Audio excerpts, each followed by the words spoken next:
Ah, Bonjour, aujourd'hui je pêche dans un étang dans lequel vous m'avez déjà vu pêcher dans les vidéos précédentes. Je pêche ici avec une canne Bordura. C'est une Garbolino, je vous montrerai son nom en fin de vidéo. Je pêche avec un flotteur également Garbolino en mousse de Roissel qui est fendu en son centre. C'est un flotteur de 0,40. Je pêche en agrénant du maïs, de temps en temps des pelets de 6 mm. Et à l'hameçon, je mets essentiellement du maïs. C'est avec ça que j'ai mes touches. Alors, comme ici, je sais bien qu'on fait un caca nerveux, c'est-à-dire que les gens stressent si je montre trop de prises de poissons. Je vous montrerai quelques poissons que je prendrai en cours de partie de pêche. Et ici, voilà, ici j'en ai un, je pense. Ce doit être une carpe ou un carassin. Donc j'agrène du maïs et j'ai du maïs à l'hameçon.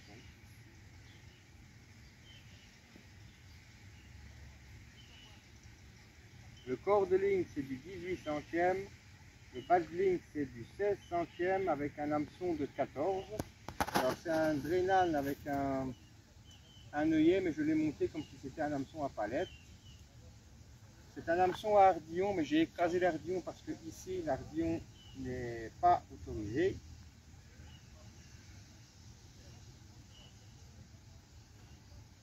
L'élastique c'est un élastique bien trop gros. C'est un élastique de 2,5 que j'ai installé il y a quelques années, je ne l'ai pas changé. C'est un élastique Fun Fishing de 2,5 mm environ. C'est énorme, il ne faut pas pêcher avec des élastiques aussi gros, je pense. Il vaut mieux pêcher avec des élastiques peu de peut-être 1,6, 1,8, voire 2 mm. Mais 2,5, ça peut occasionner des décroches. Alors ici elle va à droite, je ne peux pas la laisser partir à droite parce que je sais qu'il y a des accroches. Donc je tends la canne sur la gauche. Normalement, je devrais jouer avec le stripa, mais l'élastique est tellement énorme et le poisson n'est pas gros que c'est pas la peine.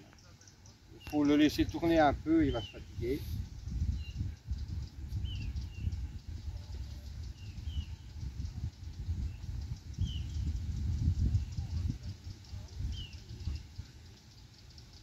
En général, les journées qui sont très chargées en humidité sont très propices à la pêche des carpeaux ou des carassins.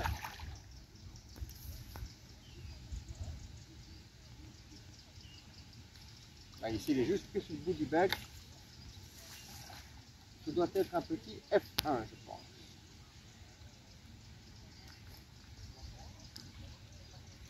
Voilà. On va le montrer sur le tapis de déception.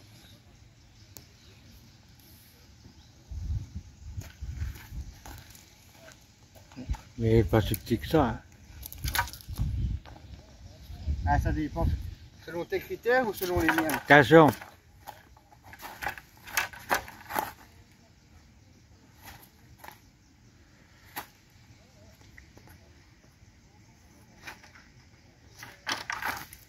Ici.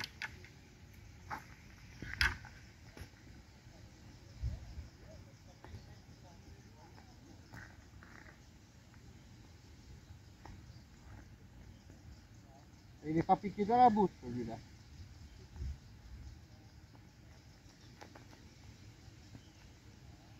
Viens m'aider. Ah non, attends. Ça va.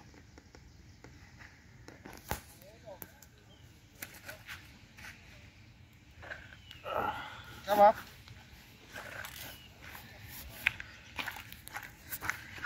Ah, bestiaux.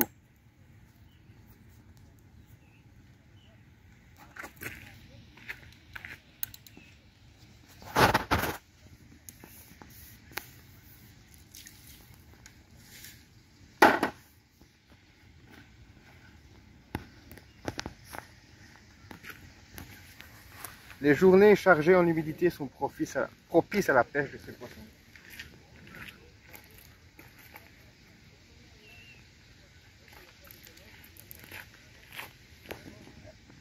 rappelez-vous ce que disait le célèbre carpiste Rod Hutchinson.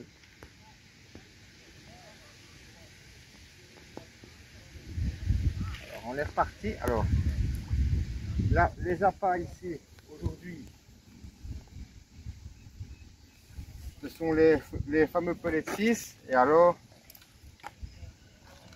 une seule boîte de maïs. Hein.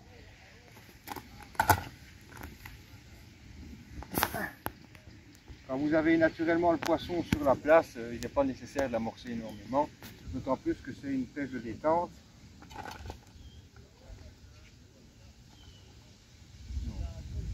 Je vais piquer le grain de maïs par le bout, je le fais pivoter d'un quart de tour pour faire ressortir la pointe de l'hameçon.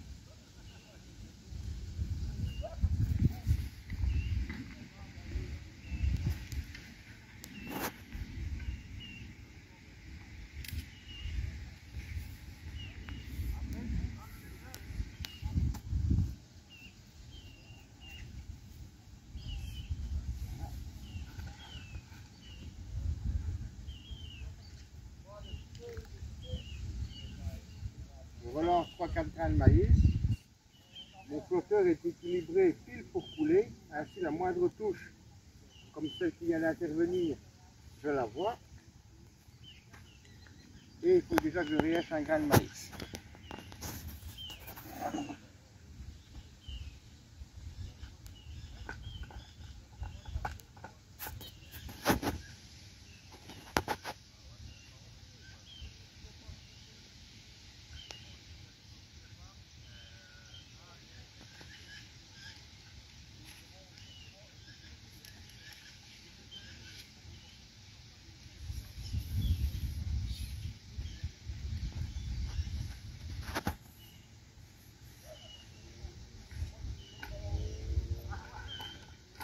Ma ligne est en place et je relance 4-5 grains de maïs et j'attends.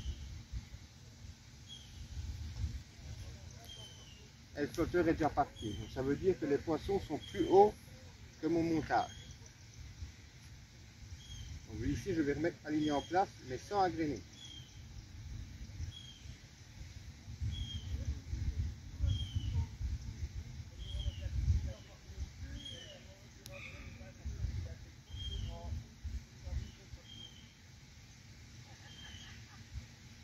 Je vais attendre quelques secondes et je vais agréner après.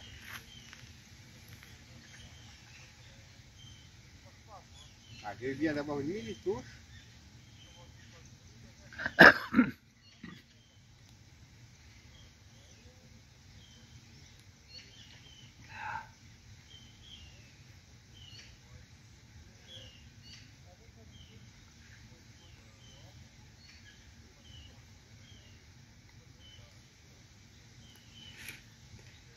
J'ai relancé 2-3 grains de maïs, pas plus. Hein.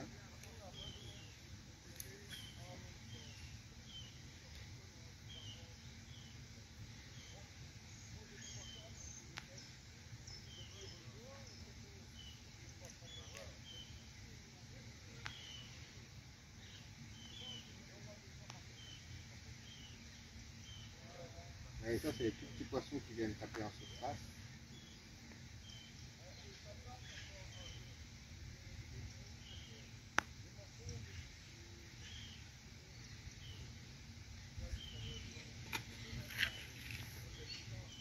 Pas de touche, je relève la ligne, elle se remet en place doucement, je relance 3-4 grains de maïs.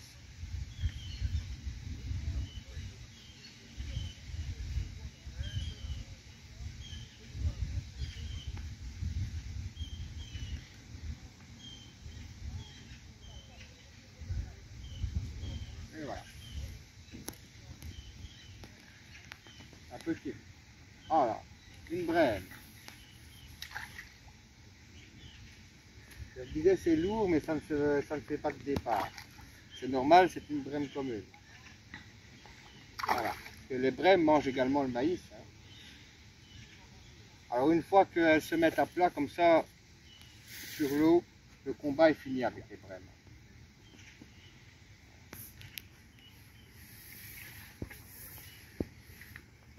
On va la mettre sur le tapis. On casse vite. C'est bon, ma fille. Les brèmes, faites attention parce qu'elles ont des bouches hyper fragiles.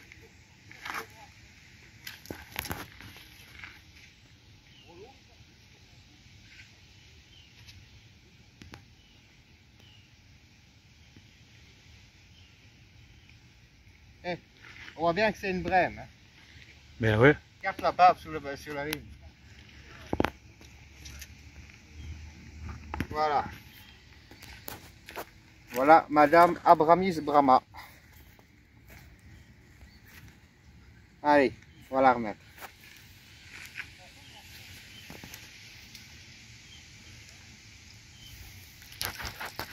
Faites attention quand vous les manipulez. Faites attention quand vous les manipulez, ces poissons-là, parce qu'elles ont des bouches hyper fragiles. Mettre plus bien équipe, Alors, là. Quand on a pris une brème, ça tout le monde le sait, il faut absolument nettoyer le mucus de la ligne. Alors, on va le regrouper sur la ligne, à un endroit.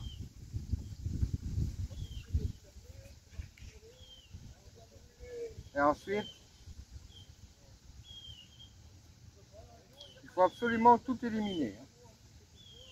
Puisque pour les autres poissons, c'est un répulsif. C'est ce qu'on disait quand j'étais gosse. Alors on va recommencer. Hein. Donc, un grain de maïs.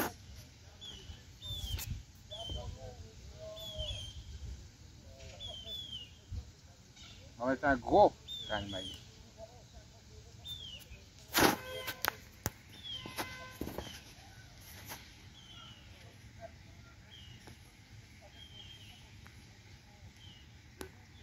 On se remet sur le coup.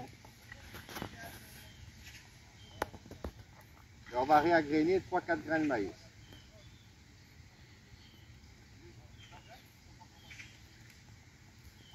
Dans le temps, quand il y avait des concours de pêche au gardon, on aimait bien faire venir les brèmes sur les coups parce que ça permettait d'emmagasiner beaucoup de poids en peu de temps et facilement, puisque dans ce type de plan d'eau, une brème ne se débat pas vraiment.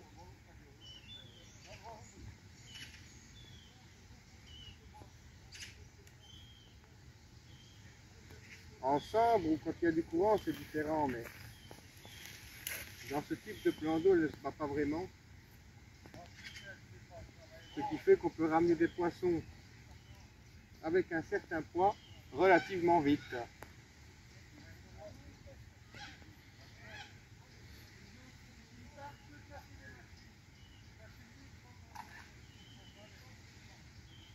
Et vous le sentez tout de suite quand vous avez une brème au bout de la ligne. Contrairement à une carpe ou à un carassin, vous sentez qu'il y a du poids, mais il n'y a pas de départ fulgurant qui suit la piqûre. Et là, d'office, vous savez que vous avez affaire à une brème. Quoique parfois on serait surpris de certaines carpes que l'on pique et qui ne démarrent pas tout de suite.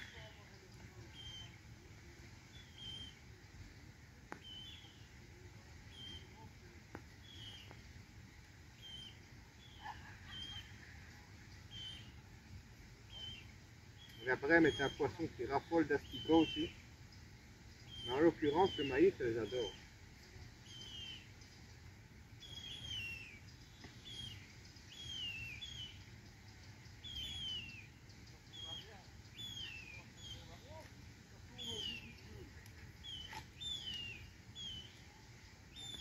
Je pense qu'on a encore une qui est en train de fouiller là-bas.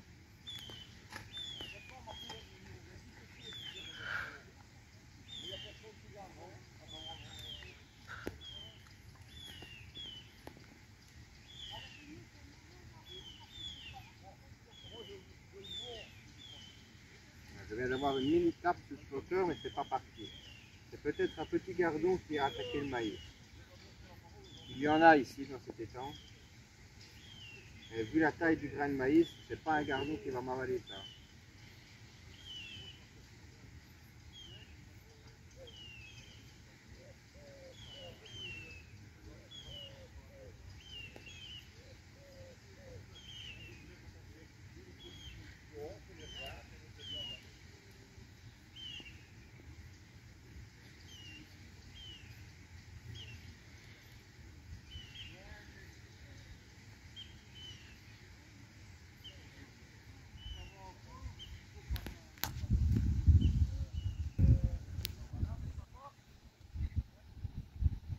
Alors, c'est la voir ou pas? C'est peut-être un harponnage ou le départ. Voilà. C'était certainement un harponnage ou le départ fulgurant. On va regarder. Ouais, l'hameçon est toujours au bout. Donc il s'agissait certainement d'un harponnage. Ça arrive très fréquemment, ce genre de choses, quand on pêche dans les étangs. Lorsque l'on agrène, une foule de poissons vient sur le coup et il n'est pas rare d'en harponner un. Donc je vais réécher un grain de maïs. Et on est reparti.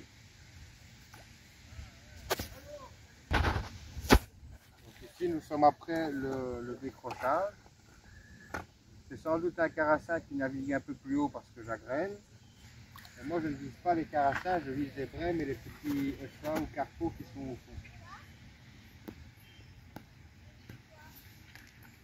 fond. Ici on peut pêcher, si on a envie on peut pêcher, d'ailleurs aujourd'hui il y a beaucoup d'activités sur le plan d'eau. On peut pêcher les gardons et les petits poissons, mais le problème dans ce étang c'est que vous êtes très vite importuné par les poissons de type carassin, et si vous pêchez trop fin, vous vous faites casser à chaque fois en fait.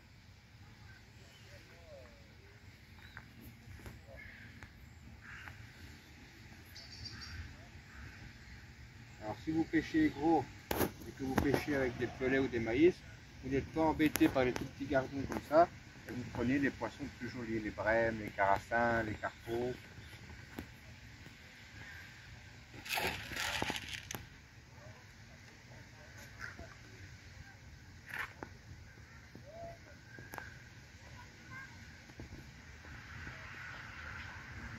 Ici on a vu l'antenne de mon flotteur ressortir un peu de l'eau. Ça c'est certainement un poisson qui a encore connu mon feu.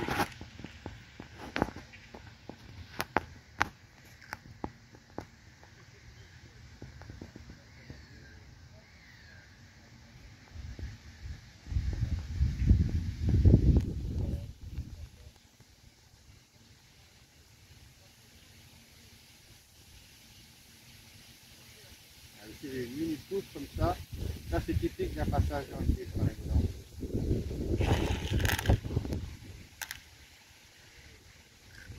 Alors ici j'ai un vent latéral qui se lève. Mais c'est pas grave parce que comme j'agrène un petit peu de pellet de 6 mm, ils ont suffisamment de poids pour ne pas dévier dans la trajectoire quand je les lance. C'est la même chose pour les grains de maïs.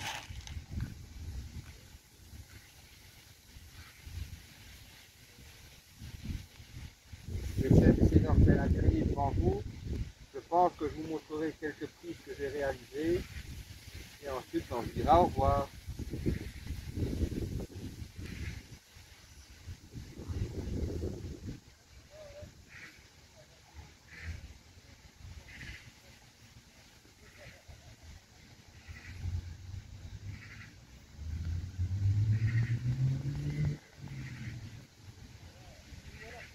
Et voilà. Voilà. Là j'ai été pris à la descente. Certainement un carassin.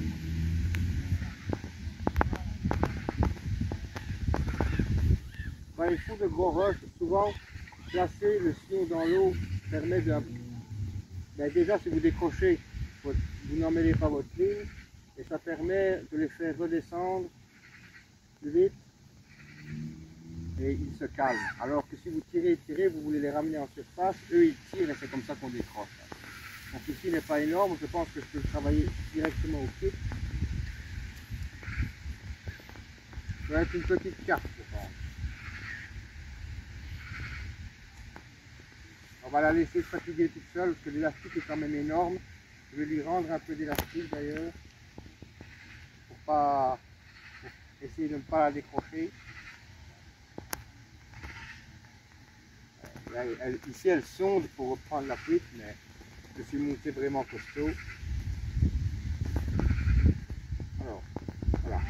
Ici elle refait un rush à gauche, donc je place ma canne dans l'eau sur la droite pour la désorienter. Ensuite je relève doucement la canne pour faire bâiller le poisson. Elle part à droite, j'incline la canne à gauche, elle veut repartir à gauche, j'incline la canne à droite, et souvent ça désoriente les poissons et ça les fatigue, ça les fatigue et ça les fait venir plus vite.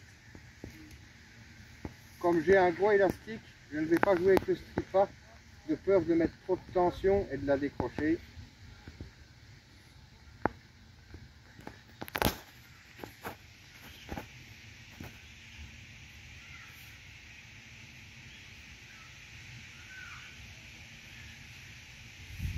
On va la laisser tourner, elle va se fatiguer tout doucement.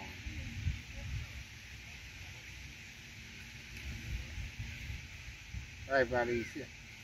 Voilà. Et c'est un petit carassin, mais je pense que il est quand même, ouais, il est bien abîmé malheureusement celui-ci.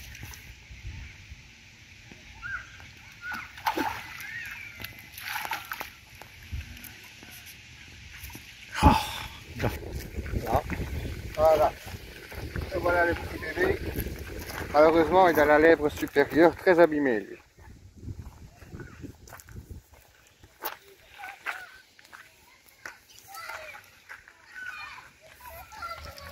Souvent, c'est ce genre de poissons, des carassins, hein.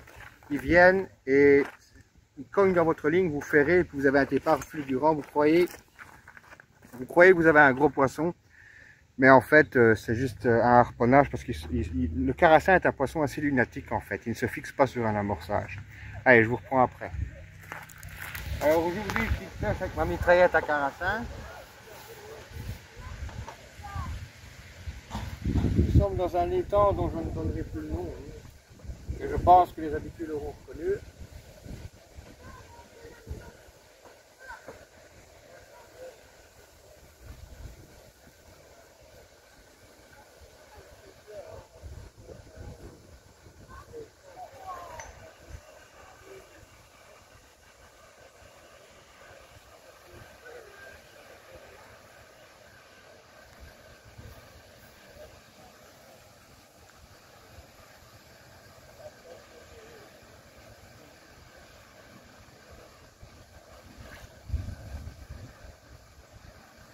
Il n'y a pas besoin ici de jouer avec le kit strippa, hein, c'est un petit poisson.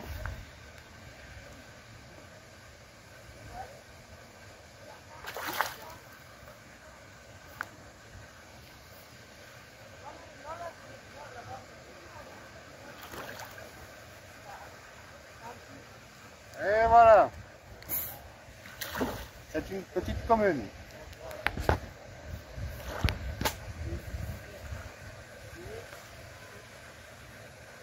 Qui a succombé à un grain de maïs sur un hameçon de fer.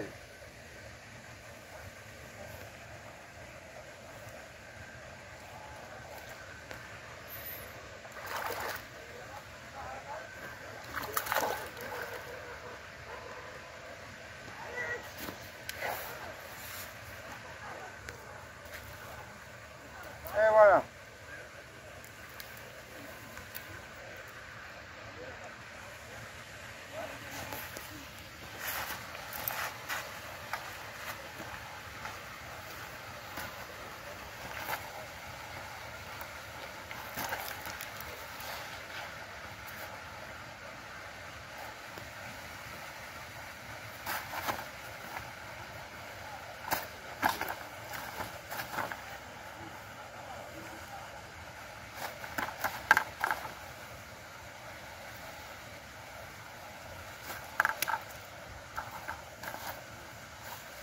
Un jour, il faudra qu'on m'explique comment est-ce qu'elles arrivent à faire passer l'hameçon à travers la bouche pour aller expliquer dans les mailles de l'épisode.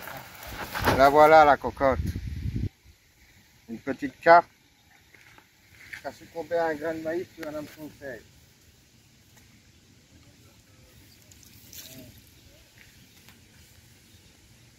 C'est aussi pour ça que je voulais les mailles en caoutchouc. Parce que les mailles en caoutchouc, l'hameçon ne se prend pas dedans.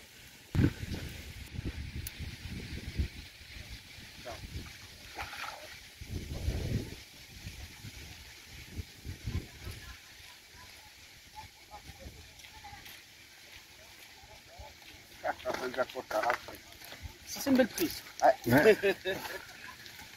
Surtout qu'elle va m'en mettre.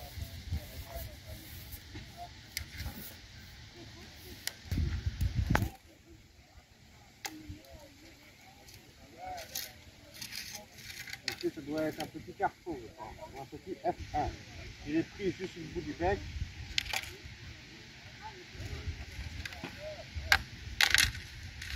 Qu'est-ce qu'ils sont nerveux. Voilà.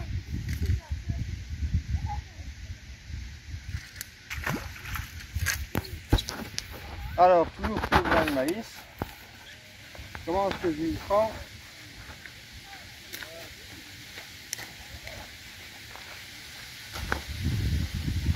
Je vais vous montrer.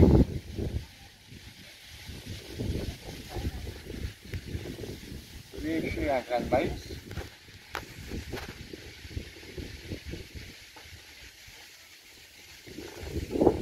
Un gros grain de maïs.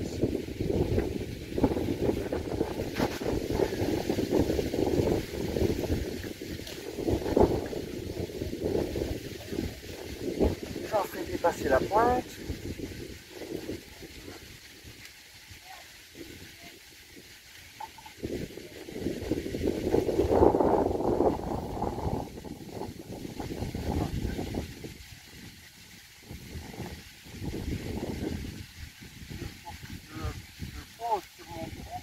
J'attends les 10 cm, j'accompagne la descente de la ligne.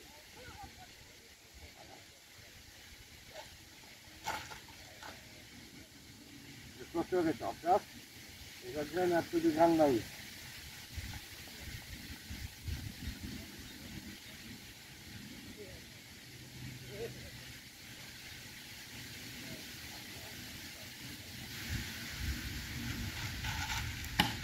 Je vois qu'il n'y a pas d'activité, je relève brusquement la ligne et je laisse retomber.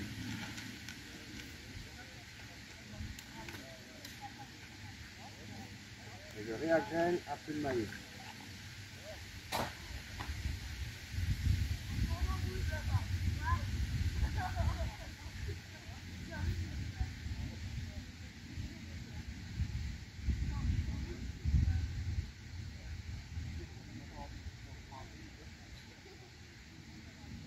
Voilà, je viens d'avoir une mini-tape.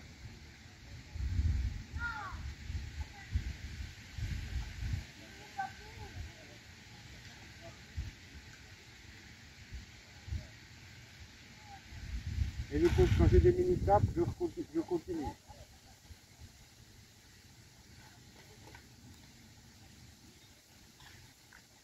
Trois, quatre grains, je soulève la ligne et je me tiens prêt à atterrir.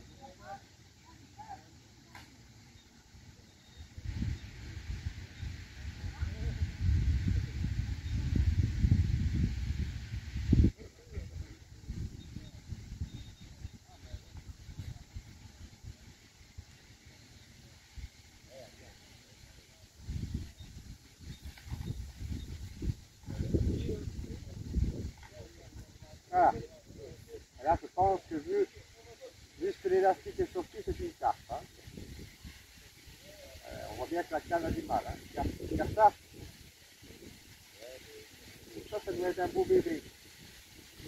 Ah, ça c'est un harponnage. Ça, c'est un harponnage. Ou alors c'est une carpe qui est vraiment vénère. L'élastique, c'est du blé, les mecs.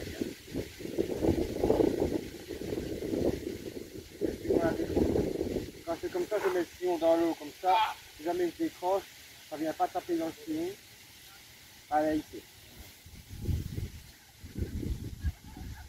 Quand ils font des rushs comme ça, pas hésiter à mettre le bout du sillon dans l'eau. Parce que si vous avez une décroche, ça ne viendra pas taper dans votre canne et votre ligne ne s'en mêlera pas.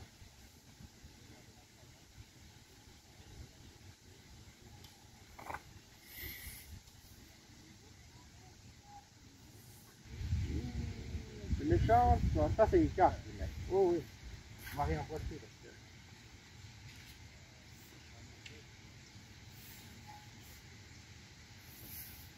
Il doit certainement s'agir d'un harponnage, je pense.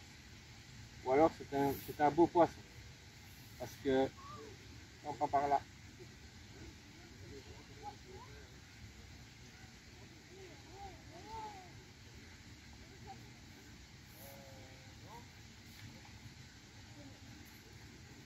On va essayer de la lever.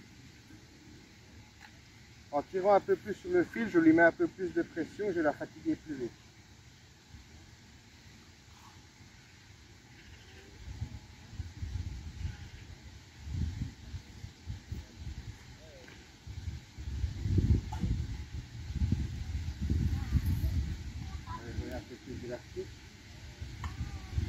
peux jouer avec mon strip-up. Je peux lui redonner un peu plus d'élastique ou durcir la tension de l'élastique pour essayer de la fatiguer plus vite.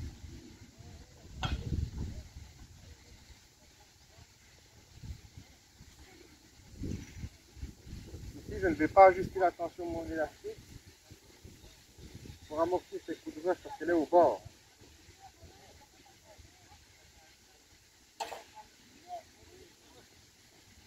Là, je vais commencer à tirer un peu. Voilà, décrocher.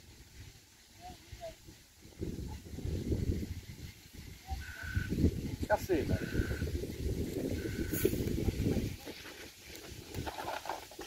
Le coup.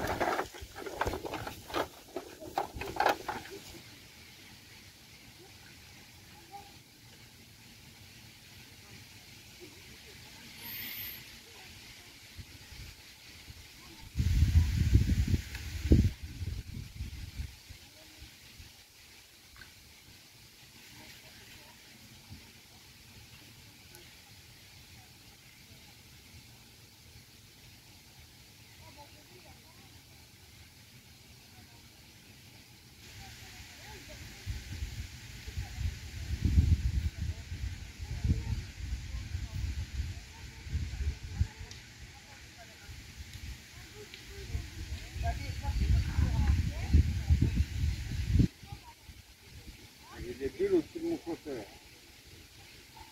Voilà.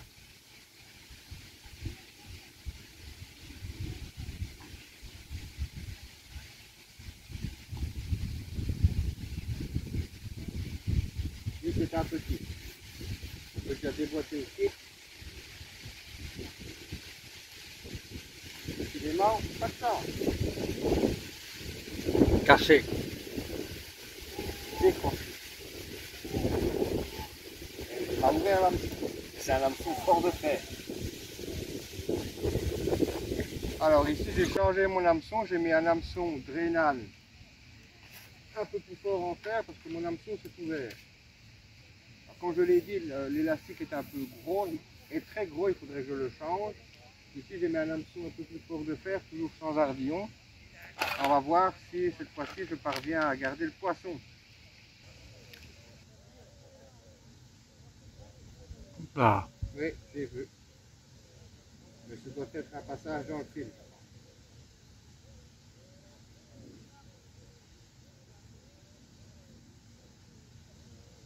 Là, pareil, je ressors la ligne hors de l'eau, comme ça. Et ensuite, 3-4 grains.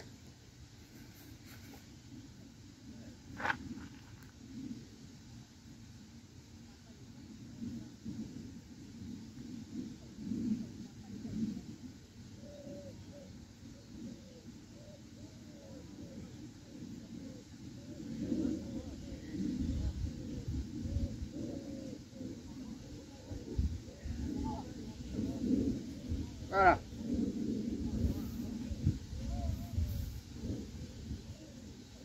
On va pas tarder à repartir parce que la caméra n'aime pas l'eau. Hein. Il est tout petit.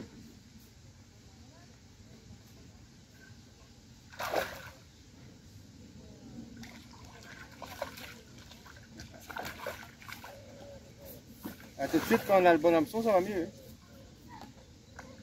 Je l'ai piqué au ras du bec.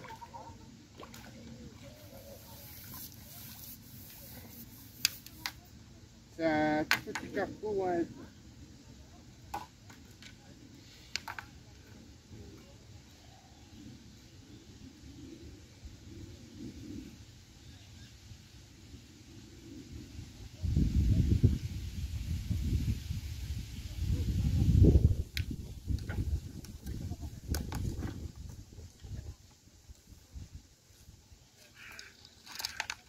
Ça ne sert à rien, c'est plus moi.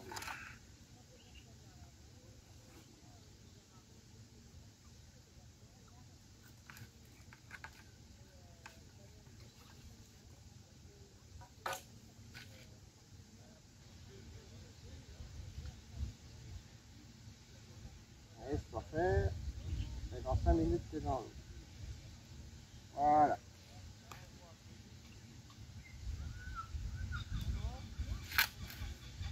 Et regardez. il avait une blessure sur le bec. Et ça se...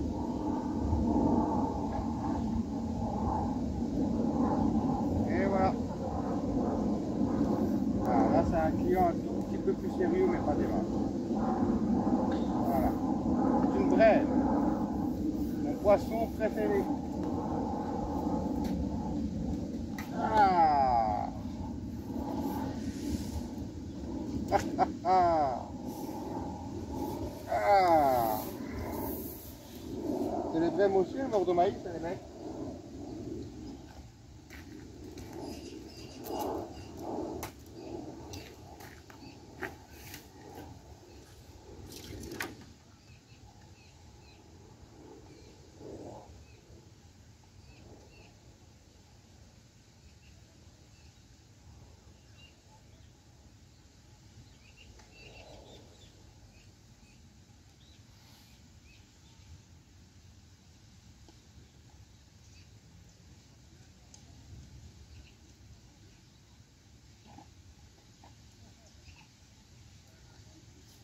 Tiens, filme-moi. C'est une jolie photo.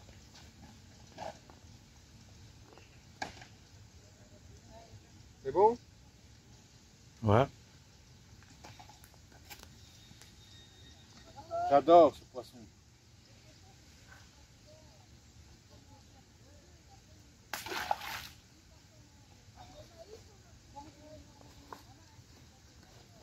Mais Alors, il y en a plein.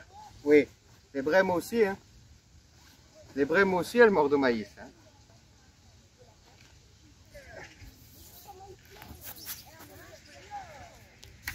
Une des plus belles pêches qu'on peut faire à l'anglaise, c'est une pêche de brème. Enfin, moi en tout cas, j'adore.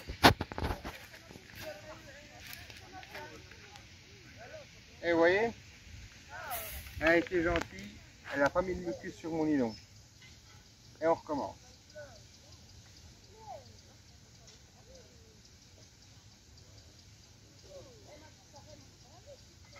Alors, elle est vite remontée à la surface, mais c'est parce que je suis monté comme un monstre aussi. Hein. Et il n'y a pas de fond ici. Et voilà, ici ça doit être certainement une carpe. Juste après avoir coupé la caméra. Et ça, celle-là. On va voir si l'homme se regarde ça. Ah ben voilà. Il scotché. J'allais dire, on va voir si je vais sortir. Ça, souvent quand c'est comme ça, c'est un harponnage.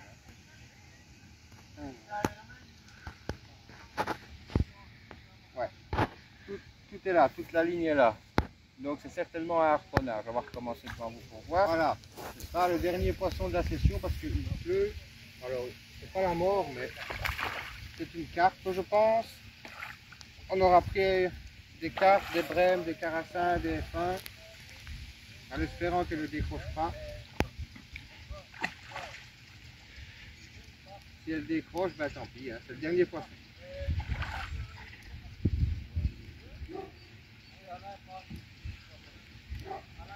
C'est une carpe commune, je l'ai vue.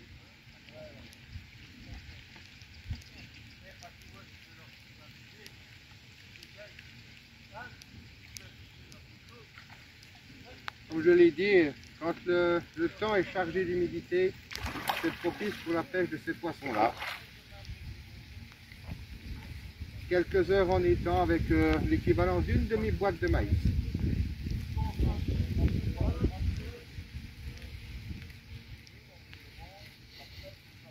Je demande si elle n'est pas harponnée d'ailleurs.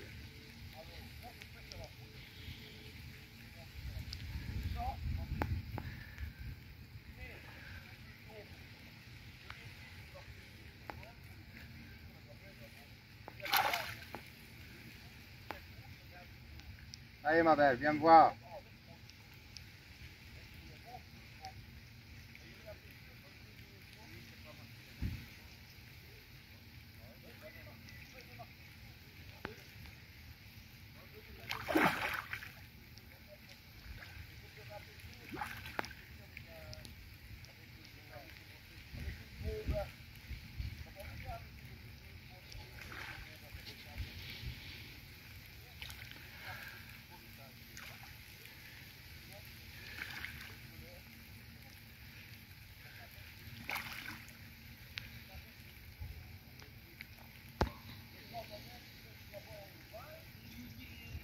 surtout pas la laisser aller sur la droite parce que là, elles savent où aller pour te casser.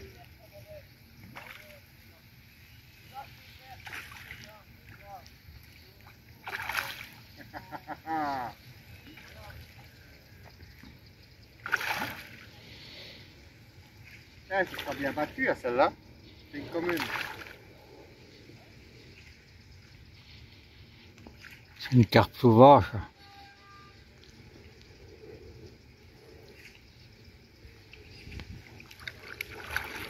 Je crois qu'elle est harponnée. Parce que c'est pas la gueule qui sort hors de l'eau en premier.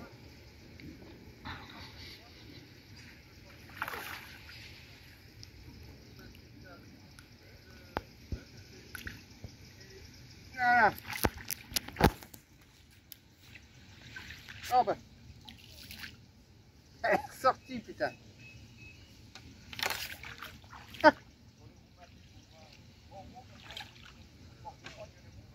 Est-ce que je vais arrêter?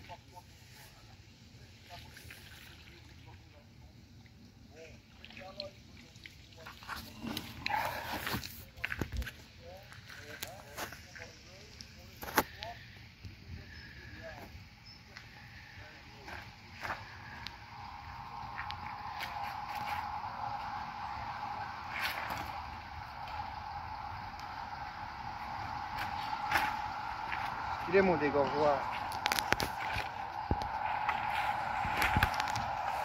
Il était là. Il n'est pas tombé dans l'eau. Il était ici. Je sais pas, il a disparu. Ah. Là, dans ma poche, quand je range quelque chose, je ne retrouve pas moi.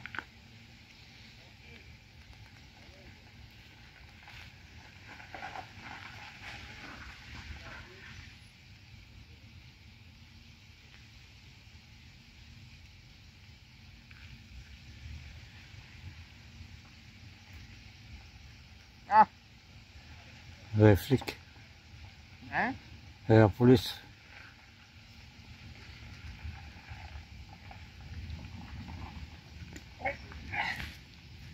Voilà. Une jolie carte.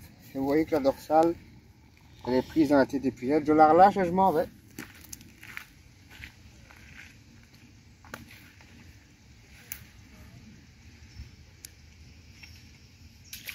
Je vais la voir une dernière fois peut-être. Non, non. C'est déjà vu. Bon, on va replier. Ah, vous voyez ce qui se passe là?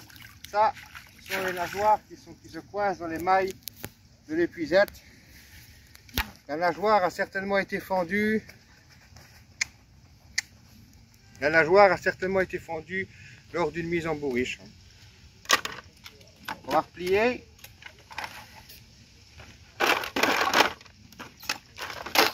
Alors, la canne que j'utilisais aujourd'hui.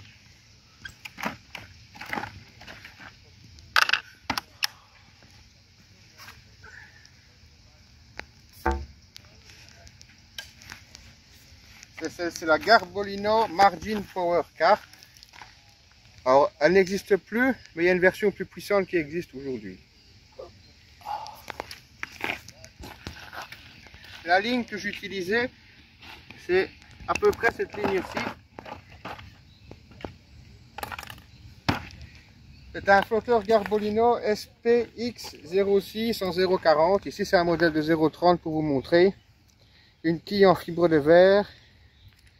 Et le flotteur est fendu pour que le fil y passe, puisque les carpes sont la championne pour bousiller vos flotteurs avec un œillet.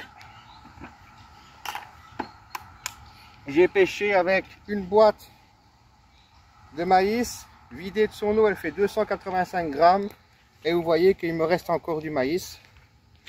J'ai utilisé très peu de pelets, moins de 100 grammes, et j'ai fait mes poissons. J'espère que la petite vidéo détente au bord d'un étang vous aura plu. N'oubliez pas de venir pêcher les gros poissons lorsqu'il y a un fort taux d'humidité dans l'air et vous ferez votre joie. A plus tard.